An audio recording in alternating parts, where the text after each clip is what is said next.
नमस्कार। मैं आदित्य प्रकाश शर्मा झारखंड विशेष चैनल में आप सबों का स्वागत करता हूँ। जैसा कि मैं पहले बता चुका हूँ कि झारखंड में नियुक्तियों में भ्रष्टाचार के बारे में बात करना है। इस अंक में मैं उसी पर चर्चा करूंगा। तो देखना है कि झारखंड सरकार में जो नियुक्तियां होती है वे किस प्रकार से होती है। तो झारखंड सरकार में जो कर्मी काम करते हैं वे दो प्रकार से नियुक्त होते हैं। एक तो राज्य स्तर के पदों पर राज्य स्तर की संस्था जो है JSSC और JPSC झारखंड लोक सेवा आयोग और JSSC और जो स्थानीय स्तर पर जिले में हैं जो स्टाफ काम करते हैं जिनको संविदा कर्मी हम कह सकते हैं।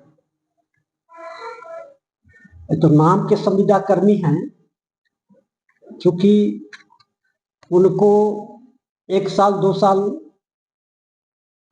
के लिए रखा जाता है, फिर उनको लगातार उसी पद पर काम करने दिया जाता है।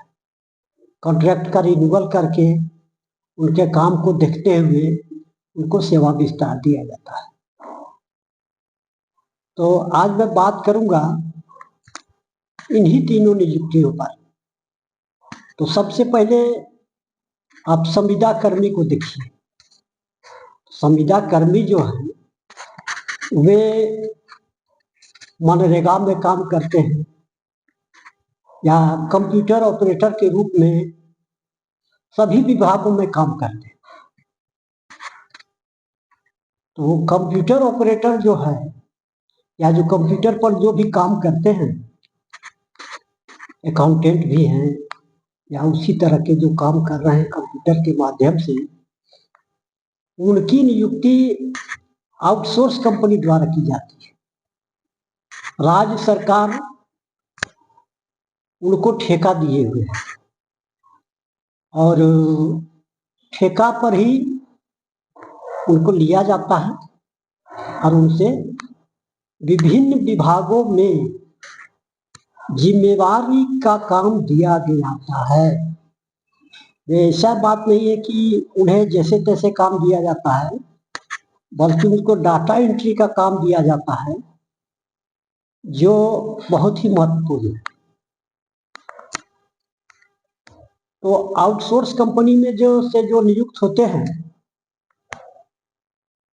उन्हें वेतन कम दिया जाता है, लेकिन काम बहुत महत्वपूर्ण होता है। मैं ऐसे एक कंप्यूटर ऑपरेटर को जानता हूं जो अभी किसी स्कूल में काम कर रहा है। आउटसोर्स कंपनी के द्वारा ही उसको काम मिला है, लेकिन इसके लिए उसे 70,000 रुपये देने पड़े हैं। तो ऐसी बात नहीं है कि ये पैसा केवल कंपनी वाले ही रख लेते हैं या कंपनी वालों को ऐसा साहस है कि वे ऐसा काम कर सके।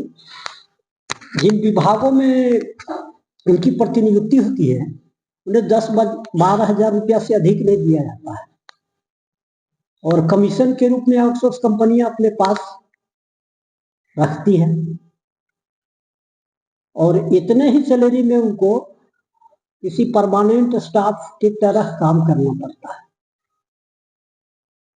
और फिर अगर उन्हें 70,000 रुपया देना पड़े वैसे स्टाफ को जिसकी सैलरी मात्र 10-12 हजार है, तो 6 महीने की सैलरी उसको दे देनी पड़ी। तो आप समझ सकते हैं कि इसी प्रकार से जो संविदा कर्मी है उन्हें किस प्रकार का काम दिया जा रहा है और इसके बदले में उनसे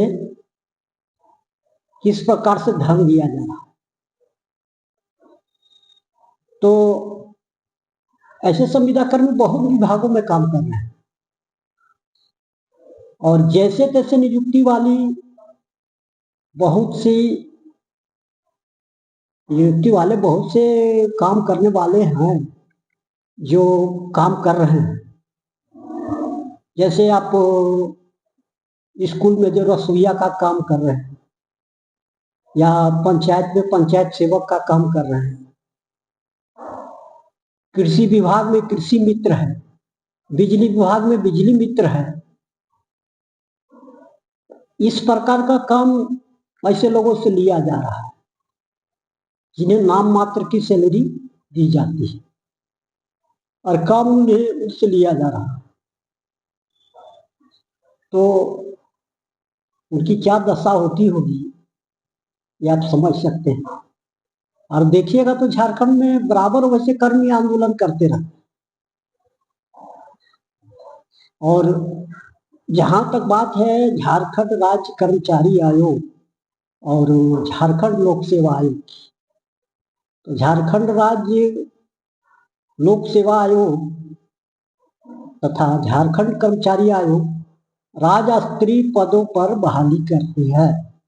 जो दोनों संस्था है इनका काम है राज्य स्तरीय पदों पर बहाली करना। तो झारखंड लोक सेवा आयोग राज्य सरकार में जो गजेटेड अफसर हैं उनकी बहाली करता है, जो डिप्टी कलेक्टर है और जो विभिन्न विभागों में नीचे स्तर के अफसर है उनकी बहाली होती है लोक सेवा आयोग के द्वारा। और झारखंड कर्मचारी आयोग के द्वारा नॉन गजेटेड पदों पर राजपत्रित पदों पर बहाली की जाती है। तो झारखंड कर्मचारी आयोग की कार्यशैली कितनी बढ़िया है और किस प्रकार से काम कर रहा है अभी तो आप लोग देख ही रहे हैं क्या हो रहा है और किस प्रकार से ये लोग ठेके पर परीक्षा लेते हैं और अपनी सारी जिम्मेवारी से मुक्त हो जाते हैं। अब ये बेरोजगारों की समस्या है कि वे रिजल्ट में अनियमितता या उसी तरह की रिश्वतखोरी के संदेह को लेकर आंदोलन करें नहीं करें, चुपचाप बैठे रहे, जो है उनकी मर्जी करें। सरकार अपने स्तर से कुछ नहीं करती है, सरकार पल्ला झाड़ लेती है और झारखंड के बेरोजगार युवा जो हैं वे बहाली की आशा में अपनी उम्र खपा देते हैं। क्योंकि परीक्षा जो है सो किस प्रकार लेना है, कब लेना है, कैसे प्रश्न पूछे जाने हैं, ये सारा कुछ तय करना कंपनी का काम है। सरकार केवल बता देती है कि इतना हमको बहाल करके इतने पदों पर चाहिए, तो सारी प्रक्रिया तो कंपनी तय करती है। अब जैसा भी परीक्षा ले वो पुराना क्वेश्चन को रिपीट कर दे या किसी को बता दे तो उसकी मर्जी है। सरकार तो कहती कि हम उसको कॉन्ट्रैक्ट दे दिए थे। और झारखंड लोक सेवा आयोग की जहां तक बात है इसकी कहानी बहुत लंबी है और झारखंड लोक सेवा आयोग को बनाने वाले और चलाने वाले और उससे नियुक्त अफसर जो हैं ये महापुरुष से कम नहीं, उनकी गाथा बहुत लंबी है और मैं इस पर प्रमाण के साथ अगले अंक में बात करूंगा। लेकिन इतना आप निश्चित रूप से जान लीजिए झारखंड में भ्रष्टाचार की गंगा बह रही है। कुछ लोग इसमें हाथ धो रहे हैं और कुछ इतने सयाने लोग हैं कि इस भ्रष्टाचार की गंगा की बहती धारा में डुबकी भी लगा रहे हैं। और सबसे ज्यादा सयाने लोग जो झारखंड के हैं महापुरुष लोग, वे तो गंगा को मोड़ करके अपने घर ले जा रहे हैं।